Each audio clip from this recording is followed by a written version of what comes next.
네, 그 다음에 우리 그 62페이지 볼까요? 62페이지. 62페이지 보시면 우리 부채 끝에 뭐가 있어요? 외화 채권 채무의 평가 있죠? 외화 채권 채무의 평가. 이거는 뭐 어디 놓기가 좀 어디다 넣을지 몰라서 그냥 부채 끝에 놨는데 외화 채권 채무의 평가 볼게요. 자, 일단 이해만 잘 하시면 돼요. 제 말 좀 들어보세요. 외화 채권 채무의 평가. 여러분이 우리가 회사를 뭐 이제 운영을 하다 보면 원화로만 거래하지 않을 수 있죠. 그러니까 원화 거래는 기본적으로 하지만 외화도 이제 거래를 할 수 있잖아요. 그렇죠? 뭐 달러라든지 위안화라든지 외화 거래도 일부 할 수 있죠. 그랬을 때 이제 나오는 문제점들이에요. 예를 들어서 내가 받을 돈이 있어요. 돈을 빌렸다고 쳐볼게요. 돈을 빌렸어요. 원화로 빌리면 그 원화로 10만 원 빌리 10만 원 갚으면 되죠. 그렇죠? 근데 외화로 빌려서 돈을 10만 달러를 빌렸어요. 그러면은 10만 달러라는 걸 나중에 갚으려면 원화로 내가 이제 갚으려면 원화로 이제 환전해서 갚아야 되잖아. 그러면은 그 금액이 어때요? 변동하죠. 변동하잖아. 달러 환율에 따라서 오늘 환율에 따라서 그날 환율에 따라서 갚아야 될 돈이 바뀌어요. 즉 채권과 채무, 받을 돈과 줄 돈이 만약에 외화로 표시되어 있으면요. 채권 받을 돈이죠. 채무 줄 돈이잖아요. 채권과 채무가 외화로 되어 있으면 그 금액이 환율에 따라서 널뛰어요. 널뛴다고. 오르락 내리락 한다고요. 마치 그 주식 있죠? 주식이 가격이 오르락 내리락 하듯이 널뛰어요. 예를 들어서 주식도 삼성전자 주식을 5만 원에 샀는데 사자마자 이거 어떻게 가격이 오르락 내리락 했잖아. 그쵸? 오르락 내리락 했죠. 근데 그 오르락 내리락 할 때마다 자산의 가액이 바뀌었다고 우리가 회계 처리했어요, 안 했어요? 안 했죠. 왜 안 했어요?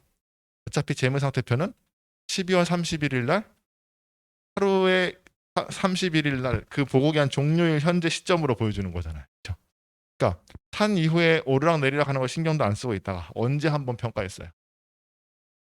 언제 했어요? 기말에 주식 샀을 때 기말에 장부가액과 시가랑 비교해가지고 평가 한번 했잖아요.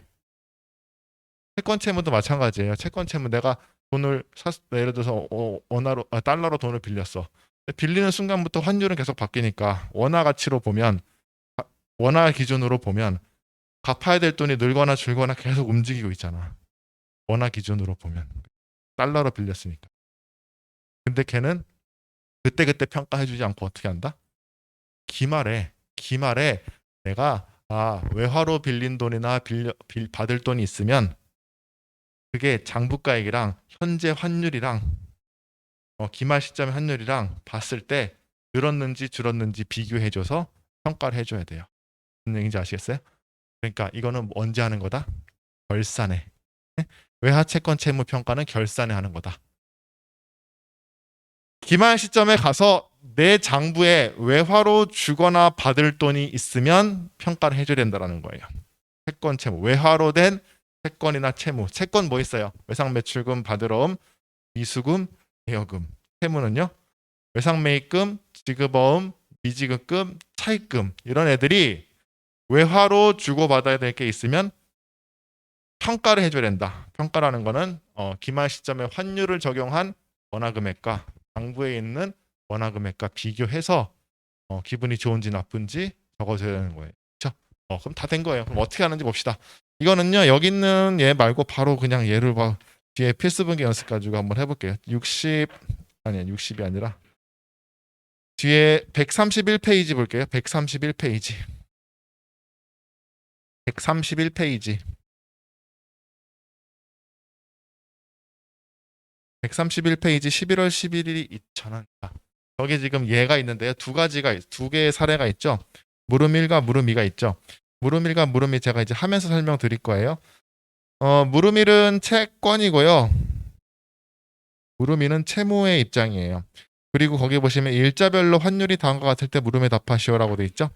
일자별로 보니까 2001년 11월 11일에 환율은 원달러 환율은 1,200원이에요.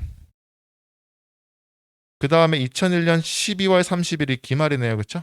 기말 시점의 원달러 환율은 1,100원이에요. 2002년 3월 다음 해죠. 3월 10일 원달러 환율은 1,000원이에요. 1,200, 1,100, 1,000원. 1,200. 자, 그래서 적어볼까요? 11월 11일 2001년이죠. 원달러 환율이 얼마? 1달러에 얼마라는 거예요? 1,200원이라는 거고, 그렇죠? 12월 31일 1달러에 1,100원이고요. 3월 12일이 1달러에 1,000원. 질문 드려볼게요. 질문. 자, 여러분 환율 뭐 잘 아시겠지만 환율이 지금 오르고 있어요, 내리고 있어요? 이거 어떻게 표현해요? 환율이 오르고 있어요, 내리고 있어요? 이거는 일반적으로 환율이 내리고 있다라고 표현하죠. 환율이 내리고 있다라고 표현을 해요. 그냥 일상생활에서. 원화가 강해지고 있는 거예요? 원화가 약해지고 있는 거예요? 네? 원화 강세, 원화 약세. 네? 뭘까요? 여기 기본적으로 이건 이해하셔야 돼. 이거는 외화채권 채무보다 더 중요한 거예요, 여러분. 환율에 대한 이해는. 이거는 자, 이게 환율이라는 게 여러분 거기 뭐라고 써 있어요? 지금 이렇게 써 있잖아. 1,200원 슬래시 달러 돼 있죠. 이게 무슨 의미예요? 1달러에 1,200원이라는 거예요. 1달러라는 물건 하나 사는데 얼마 든다는 거예요? 1,200원 든다는 거예요. 그렇죠? 지금 제가 일부러 이렇게 적었어요. 1달러에 1,200원이라고 적은 거예요. 이거는 뭐야? 이건 똑같은 거예요, 이거랑. 네? 똑같은 거죠? 그럼 지금 이거 원화가 강해지고 있는 거야, 약해지고 있는 거예요? 강해지고 있는 거지. 1달러라는 물건 하나 사는데 옛날엔 1,200원 들었지만 지금은 1,000원이면 산다는 얘기잖아요. 그렇죠? 무슨 얘기 아시겠어요? 이건 원화 강세예요. 환율이 떨어지고 있다라는 건 원화가 세지고 있다는 얘기예요. 원화가 세져서. 그 원화가 점점 세지니까 1달러 사는데 1,000원이면 산다는 얘기예요. 무슨 얘기인지 아시겠죠? 이 원화 강세를 얘기하는 거 원화 강세. 환율이 떨어진다는 원화 강세, 평가절상. 원화 강세, 환율 떨어진다. 환율이 높아지는 거는 원화가 약해지는 거죠. 그렇죠? 이해하셔야 돼요.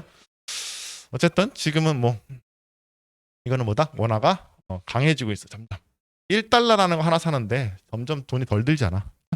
자, 어쨌든 이런 상황이에요. 이런 상황에서 물음 1번 바로 볼게요. 주섭이는 2001년 11월 11일에 미국에 있는 H사의 제품 100달러를 수출하였으며 대금은 2002년 3월 10일에 현금으로 회사했다. 서빈의 결산일이 12월 30일인 경우 다음 요구사항 답하시오. 자, 일단 거래 발생일 11월 11일 볼까요? 11월 11일. 무슨 일이 벌어졌어요? 제품 팔았죠? 제품을 수출했어요. 제품 팔았어요. 근데 외화로 팔았어요. 그쵸? 100달러치를 팔았어. 그거 빼고는 다 똑같아요. 제품 팔았으면 어떻게 하면 돼요? 제품 팔았으면 제품 매출이죠? 제품 팔았으면 제품 매출이잖아요. 똑같아요. 이게 달러로 팔았을 뿐이지 나머지는 회계처리 달라지게 하나도 없어요. 몇 달러치 팔았어요? 100달러? 이렇게 되는 거잖아요. 그렇죠? 100달러치 팔고 그 다음에 외상으로 팔았어요? 맞죠? 대금은 나중에 받기로 했다 그랬잖아요. 그렇죠? 그럼 여기 뭐가 나와야 돼? 차변에? 그렇죠. 외상 매출금. 외화 거래라고 다를 게 하나도 없습니다. 이렇게 되는 거예요. 맞죠? 제품 팔고 외상으로 했다. 그렇죠? 얼마? 100달러 이렇게 되는 거잖아요. 그렇죠? 근데 이제 우리가 재무 상태표나 이런 분계장에다가 달러를 적을 수는 없잖아. 우리 원화로 해야 되니까. 그러니까 어떻게 해야 돼요? 얘만 환산해 주면 되겠죠? 바꿔 적어 주면 돼요. 바꿔 적어 주면 어떻게 하면 돼요? 100달러는 얼마예요? 1달러에 1,200원이니까 100달러는 1,200원 곱하면 얼마예요? 12만 원인가? 그러니까 12만 원으로 적어 줘야겠죠, 이거는? 이거는 12만 원. 지금 이거 환율을 언제 환율을 적용한 거예요? 그렇죠. 11월 10일 날 환율. 그날 팔았으니까 그날 환율로 이렇게 적어 주는 거예요, 이렇게. 12만. 나머지 회계 처리는 똑같고 팔았으니까 제품 팔았으니까 제품 매출이고 외상이니까 외상 매출금. 그날 환율로 적용해 준다고요. 그렇죠? 그리고 12월 31일이 됐어요. 12월 31일. 근데 자, 외상 매출금 내가 받을 돈 얼마 있어요? 받을 돈 얼마예요? 저쪽에 저쪽에 원래는 12만 원에 적혀 있지만 받을 돈은 실제로 받을 돈은 100달러 받을 거죠? 100달러 받을 거잖아. 아니 장부에는 내가 그날 환율 12만 원 적어놨지만 100달러 받을 게 있는 거 실제로. 그럼 여러분은 생각하겠죠. 야, 내가 100달러 받을 게 있어. 100달러 받을 게 있어. 근데 궁금하지. 환율이 변동했을 거 아니야. 환율을 알아보겠죠. 환율 딱 알아보니까 어머나 뭐예요? 원화가 세져가지고 그렇죠? 원화 가치가 세져가지고 100달러를 받으려고 12만 원쯤 되겠다고 적어놨는데 11월 10일에 100달러를 내가 12월 30일에 결산일 환율로 보니까 1,100원이 돼가지고 어떻게 되는 거예요? 기분이 좋아요, 안 좋아요? 안 좋죠. 나는 100달러 받을 건데 12만 원 적어놨는데 지금 환율이 변동했어. 그래서 변동해서 계산해봤더니 장부가는 얼마? 12만 원이고 평가가액은 100달러죠. 100달러랑 얼마를 곱해야 돼요? 1,100원 이렇게 된 거잖아. 그러니까 이게 얼마가 된 거예요, 지금? 11만 원 된 거죠? 즉 장부에는 12만 원 적혀 있는데 기말 환율 적용하니까 11만 원이야. 기분이 안 좋죠? 만 원만큼 기분이 안 좋아요. 그렇죠? 왜? 외화를 평가해서. 외화를 평가해서 만 원만큼 기분이 안 좋아. 그럼 어떻게 하면 돼요? 일단 외상 매출금이 지금 어떻게 된 거예요? 12만 원짜리가 11만 원으로 바꿔줘야겠죠? 처음에는 12만 원으로 생각했는데 이제 11만 원밖에 못 받게 생겼잖아. 원화로. 그럼 어떻게 해야 돼요? 외상 매출금을 장부가액을 만 원을 까줘야겠죠? 아니 12만 원이었잖아 처음에. 근데 지금 11만 원밖에 안 됐으니까 지금 평가가액으로 이렇게 지금 바꿔줘야 되는 거 아니에요? 맞죠? 그리고 기분이 안 좋죠? 기분이 안 좋은 거는 비용 차변이네. 그쵸? 왜? 외화 평가에서 외화 환산에서 외화 환산 손실 만 원 하셔야 돼요. 영업 외 비용이에요. 외화 환산은 내가 영업할 수 있는 게 아니잖아요. 그렇죠? 영업을 잘한다고 뭐 이렇게 어떻게 할 수 있는 게 아니니까 이건 영업 외 비용이에요. 맞죠? 외화 환산 손실이라는 개정 과목이 나오기에는 영업의 비용이다. 그렇죠? 자, 그랬다가 그럼 지금 장부가액이 얼마가 된 거예요? 12만 원에서 11만 원으로 바뀌어 있죠?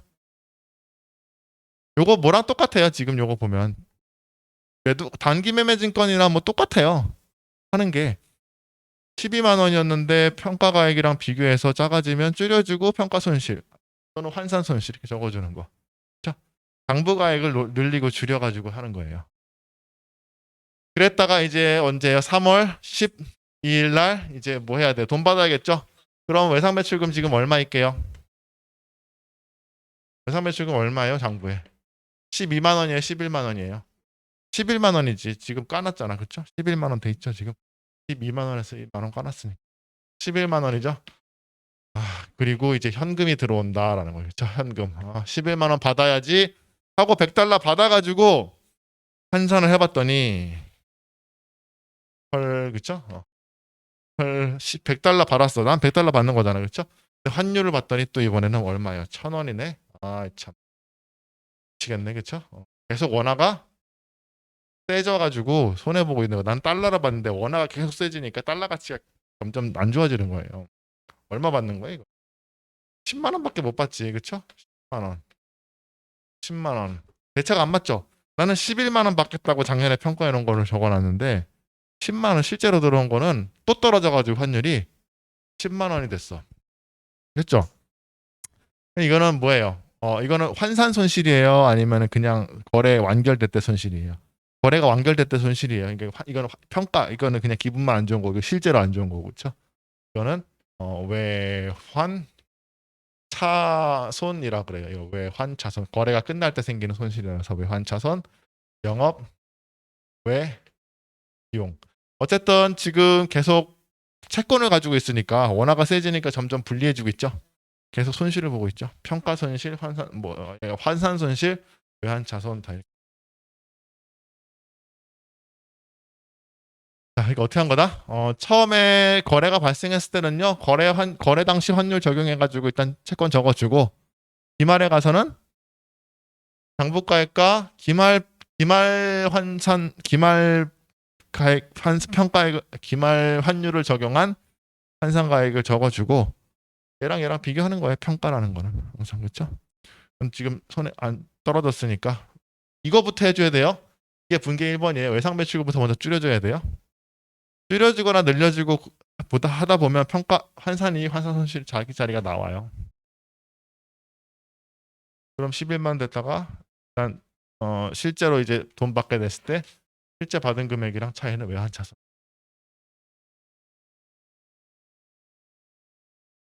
채권이죠.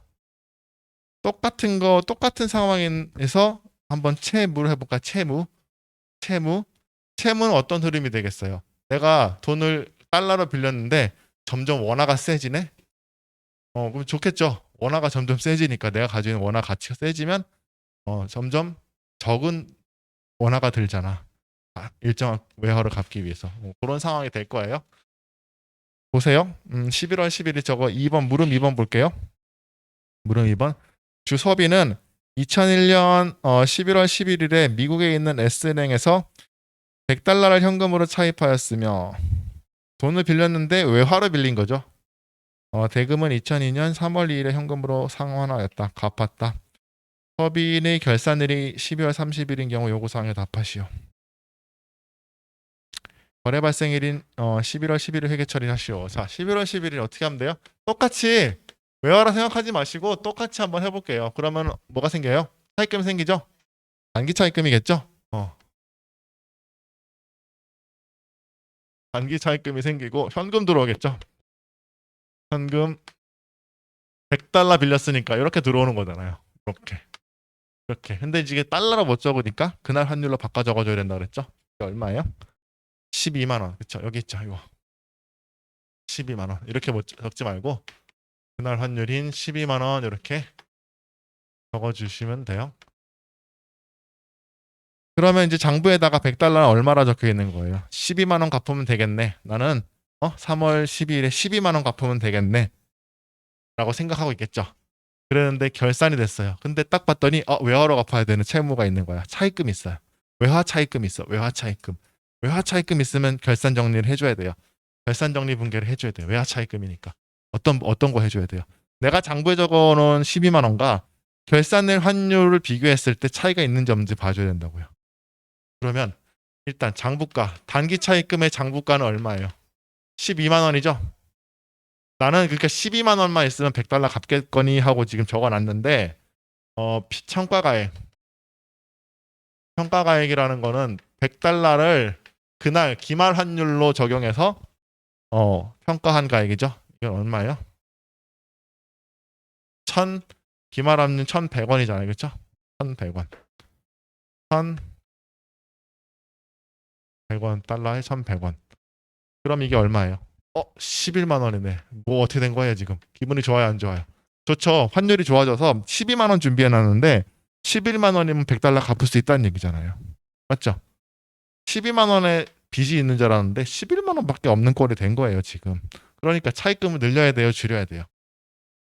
줄여야겠죠? 단기 차입금을 줄여줘야 돼요. 지금 이게 핵심이에요. 외상 채권을 줄여줘야겠다. 또는 채무를 줄여줘야겠다, 늘려줘야겠다. 그거부터 분계가 먼저 돼야 돼요. 지금 12만 원짜리가 11만 원 됐으니까 차입금을 줄여줘야 되는 거잖아요. 만 원만큼. 그러니까 이게 먼저 분계가 돼야 돼요. 단기 차입금이 차변으로 온다. 단기 차입금 만 원만큼 차변으로 지금 감소해요. 단기 차입금 부채 감소시켜줘야 되고 부채 감소되니까 대변이 비죠. 이거는 뭐다? 외화 환산 이익 만 원 외화로 환산해서 생긴 이익이다. 영업 외 수익 이렇게 적어주시면 돼요. 그렇죠? 그러면 장부에 지금 단기 차입금이 얼마가 됐어요? 11만 원으로 지금 적혀 있겠죠. 조금 보기가 좀 그렇네. 그렇죠? 12만 원이었다가 만 원 됐으니까 11만 원으로 지금 돼 있겠죠. 단기 차입금은. 그 상태에서 지금 그 다음에 3월 10일 이제 실제로 갚을 날이 왔어요. 그럼 단기 차입금 까줘야겠죠? 단기 차입금 얼마로 적혀 있어요, 장부에? 11만 원 적혀 있잖아. 그리고 현금을 준비해서 이제 갚으려고 했어요. 100달러를 은행에 가가지고 갚으려고 환율 얼마예요? 물어봤더니 아니 1,000원이에요. 그러는 거예요. 그래서 1,000원이에요. 1,000원이에요. 1달러에 1,000원이에요. 그러니까 얼마 드는 거예요? 10만 원이면 되는 거 아니에요? 1,000원이에요. 그러니까 10만 원이면 되네? 그래가지고 10만 원을 적었어. 장부에는 11만 원에 내가 빚이 있었는데 그날 환율이 또 바뀌어가지고 1,000원, 10만 원이면 되게 생겼다고 지금. 대차가 안 맞죠? 왜 안 맞아요? 외환차익이죠? 외환차익. 외화 때문에 생겨잖아요. 그럼 외환 차익 영업 외 수익이 되는 거예요. 흐름 이해되시겠어요? 어, 자주 나오는 문제는 아니에요. 절대 자주 나오는지는 않는데 여러분이 아셔야 되는 건 요거 12월 30일의 분계 있죠? 이 12월 30일 분계. 12월 31일 분계. 어떻게 한다? 똑같아요. 평가해 주는 거 장부가랑 기말 환율이 적용된 평가가액이랑 비교해서 채권을 늘려주고 줄여주면 돼요. 그렇죠? 요 기말 분계가 가끔 나오고요. 기말 분계 이렇게 평가하는 거 가끔 나오고 그 다음에 알아둬야 될 거는 요 계정 과목들 있죠. 외화 환산이익, 외화 환산 손실, 외환차손, 외환차익이 다 뭐다? 영업의 수익, 영업의 비용이다. 영업의 수익, 영업의 비용이다. 영업의 수익, 영업의 비용이다. 왜냐하면 외화는 내가 어떻게 컨트롤할 수 있는 게 아니잖아요. 그렇죠? 외환차익, 외환차손, 외화 환산이익, 외화 환산 손실은 영업의 수익, 영업의 비용. 자, 그렇게 하시면 돼요. 그렇게 하시면 되고요. 다시 앞으로 돌아오셔가지고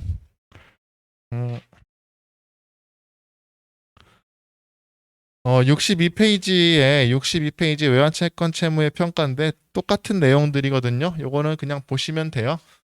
요거는 그냥 확인해 보시면 되겠습니다. 고요. 그 다음에 우리 그 책 그 남은 시간에 문제 한번 풀어볼까요? 객관식 문제.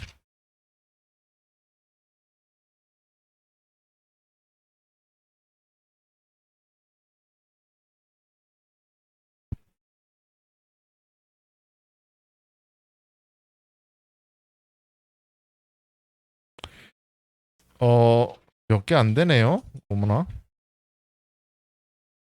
344페이지에 객관식 문제로는 이게 유동부채하고 이쪽이 많이 안 나오는데 우리 그 실무 분계 있죠? 실무형 거기에 이제 많이 나와요. 객관식은 몇 개 안 되네요. 344페이지 8번이죠? 8번 344페이지입니다. 8번 다음 중 비유동부채에 해당하는 것을 모두 고르면 비유동부채 유동성 장기부채 유동 비유동 유동이죠? 벌써 까먹었어요? 유동성 장기부채 뭐예요? 유동이잖아요. 우리 장기 차입금을 유동성 대체했을 때 유동성 대체라는 말씀도 드렸어요. 비유동이 있던 거를 유동으로 대체하는 걸 유동성 대체라고 불러요. 제가 이 말 말씀드렸나? 이게 장기 차입금은 뭐예요? 비유동이죠. 장기 차입금 비유동이잖아요. 장기 차입금을 유동성 장기 부채 유동이죠. 이렇게 비유동에서 유동으로 이렇게 바꿔주는 거를 우리가 뭐라 그런다? 유동성 대체해 준다 그래. 유동성 대체, 유동성으로 바꿔준다. 유동성 대체. 이거 무슨 의미인지 아시겠죠? 이거 있으면 여기 부채에 여기 유동 있고 비유동 있잖아요. 그럼 비유동에서 유동으로 이렇게 올려주는 거예요. 그러니까 유동성 장기 부채는 뭐예요? 유동이죠? 부가세 예수금 이건 아직 안 배웠어요? 안 배웠고요. 그 다음에 이 유동이에요. 그 다음에 다 퇴직급여 충당 부채 비유동이죠. 사채 비유동이에요. 그래서 우리 비유동 부채, 사채, 퇴직급여 충당 부채, 그 다음에 장기차입금 이런 게 있다 알아두시면 편하다 그랬죠. 9번 다음은 주 3일이 종업원이 퇴사하여 퇴직금 1,000만 원을 보통예금 계좌에서 지급했대요. 이 거래를 회계 처리한 후 나타난 결과를 옳은 것은 단 퇴사 직전 퇴직급여 충당부채 잔액가 얼마 있었대요? 700만 원 있었대요. 퇴사 시에 어떻게 처리한다 그랬어요? 퇴직급여 충당부채 있으면 먼저 쓰고 모자라면 퇴직급여로 비용 처리한다 그랬죠? 그럼 분기 어떻게 되겠어요? 차변에 나오는 거 퇴직급여 충당부채 700만 원 감소하고 모자란 300만 원은 퇴직급여. 아, 해야겠다. 오늘 좀 지워야겠다. 분기하면 어떻게 되는지 한번 빨리 보세요. 네.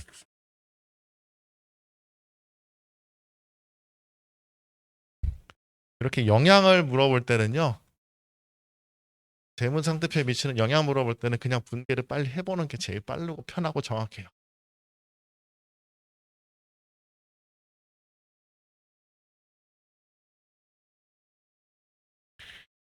자, 이거 분기하면 어떻게 된다? 모르겠다. 퇴직급여 충당부채 차변에 퇴직급여 충당부채가 700만 원, 그 다음에 모자란 300만 원은 퇴직급여 이렇게 되는 거죠.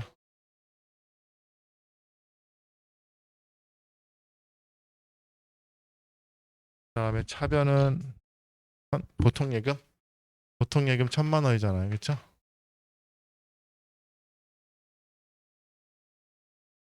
이렇게 된 거잖아요. 그렇죠? 그러면은 자, 이거 결합관계 보면 어떻게 되는 거예요? 부채 감소, 비용 발생, 이거는 부채죠? 비용 발생, 자산 감소.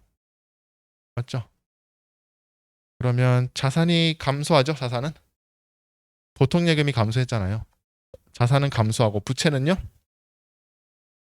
부채 감소죠? 이거 부채잖아, 대충. 부채 감소. 자본금? 자본금은 여기 안 나와요? 이 자본하고 자본금 달라요? 자본금은 계정 과목이 안 나와요? 자본금은 완전히 안 나와요. 여기 나오지 않아. 이익잉여금이 증가한다? 이익잉여금 좀 주의하셔야 돼요. 이게 비용이 흘러서 어디로 가냐면요. 당기순이익으로 가거든요. 손익계산서로 가잖아요. 당기순이익으로 가서 걔가 이익잉여금을 늘려주거나 줄여주거나 해요. 그거는 조금 생각을 해봐야 돼. 그러니까 비용 수익과 비용은요 결국 흘러서 어디까지 가냐면 걔가 수익과 비용은 흘러가지고 손익계산서에 당기순이익이 되고 당기순이익은 자본의 이익잉여금으로 가서 자본을 늘려주거나 줄여주거나 하는 것까지 가요. 결국은 손익계산서는 흘러서 자본까지 흘러가요. 그래서 얘는 조금 주의를 해주셔야 돼요. 그러면 자 봅시다. 이거는 뭐예요? 자산은 감소, 그렇죠? 부채는요? 부채도 감소하죠. 그 다음에 수익은요? 수익 있어요, 없어요? 없어요. 수익 계정 안 나와 여기. 그럼 영향 없음이에요. 영향 없음. 비용은요? 비용은 증가하죠. 비용은 증가하잖아요. 그렇죠? 그러면 이익은요? 순이익. 순이익은 부채가 느니까 순이익은 줄겠죠. 맞죠? 아니 부채가 아니라 비용이 느니까. 비용이 느니까 이익은 줄어요. 이익이 줄면 이익잉여금은요? 감소하죠. 이익이 주니까 이익잉여금 또는 자본도 감소해요. 이렇게 분석을 하셔야 돼요. 그래서 맞는 거는 그래서 옳은 것은 2번밖에 없네요. 이익잉여금은 감소하죠. 무슨 얘기인지 아시겠어요? 거기서 옳은 거는 2번밖에 없어요. 자산은 감소, 부채 감소, 자본금 영향 없음, 이익잉여금 감소. 이게 되는 거예요. 맞죠? 자, 10번. 이런 문제가 또 최근에 몇 개 연속으로 나왔어요. 10번. 다음 자료를 토대로 2021년 12월 31일 재무상태표에 표시될 비유동부채 금액을 계산하면 얼마인가라는 거. 비유동부채. 자, 근데 보시면 밑에 이상한 게 있죠. 2021년 3월 1일 은행으로부터 600만 원을 빌렸다. 차입금에 대한 상환 스케줄은 다음과 같다. 이게 무슨 얘기냐면요. 우리 은행에 돈 갚을 때도 한 번에 갚을 수도 있고요. 쪼개서 갚을 수도 있어요. 할부로 이렇게 쪼개서 갚을 수가 있어요. 그러면 쪼개서 갚으면 만기일이 각각 다르죠. 600만 원이 200만 원, 200만 원, 200만 원 매년 갚겠다라는 거예요. 그러면 지금 기준일이 언제예요? 2021년 12월 31일이죠. 2021년 12월 31일이잖아. 이게 21년, 22년, 23년이면 21년 12월 30일 요때가 기준일이죠. 24년까지 있어야 되네. 4년. 그러면은 지금 상환 스케줄이 어떻게 된 거예요? 2022년 3월 1일에 200만 원 갚고, 그렇죠? 이때 3월 1일 날 200만 원, 24년 3월 1일에 200만 원 이렇게 갚겠다는 거잖아요. 이게 지금 상환 스케줄이 600만 원을 22년 3월 1일, 23년 3월 1일, 24년 3월 1일 각각 갚겠다는 거예요. 이렇게. 그러면 우리 재무상태표는 언제 기준으로 만들어요? 이날 기준으로 만들죠. 이날. 21년 12월 31일. 그럼 이날로부터 1년은 언제까지예요? 여기가 1년이잖아. 무슨 얘기인지 아시겠어요? 그러면 1년 안에 들어오는 얘는 유동부채가 돼야 되는 거고요. 1년 넘어가는 얘네 둘은 비유동부채가 돼야 되는 거예요. 무슨 얘기인지 아시겠어요? 그래서 거기에 처음에 2022년 3월 1일 200만 원 사는 처음 200만 원은 당장 내년에 갚아야 되는 거잖아요. 얘는 유동부채가 돼야 되는 거고요. 그 뒤에 이제 2023년, 2024년에 갚아야 되는 건 아직 1년 넘게 남았죠. 얘는 비유동부채가 돼야 되는 거예요. 이해되시겠어요? 이게 우리 그 결산 문제에서 4점짜리로 많이 나오는데 상환 스케줄을 이렇게 줬다. 그럼 무조건 요거 유동 비유동 구분하는 거예요. 차입금의 상환 스케줄을 이렇게 줬다. 그러면 유동 비유동 구분하라는 얘기예요. 무조건. 그렇죠? 그럼 비유동으로 가야 될 거는 차입금 중에서는 얼마? 400만 원이고. 그 다음에 2021년 기말연재 전임 직원이 퇴직할 경우 지급해야 될 퇴직금은 퇴직급의 충당부채를 의미하는 것 같고 퇴직급의 충당부채는 유동이에요? 비유동이에요? 비유동이죠. 3,400이 다 비유동이 돼야 돼요. 그러니까 400만 원과 3,400 합한 3,800만 원이 비유동 부채에 가고 200만 원은 유동성 장기 부채로 가야 됩니다. 아니 유동성 장기 부채도 아니구나. 처음부터 유동이었구나. 단기 차입금으로 가야 돼. 됐죠? 네, 했습니다. 그래서 부채가 다 끝났어요. 끝났고 잠시 쉬었다가 자본 들어가겠습니다. 쉬었다 하겠습니다.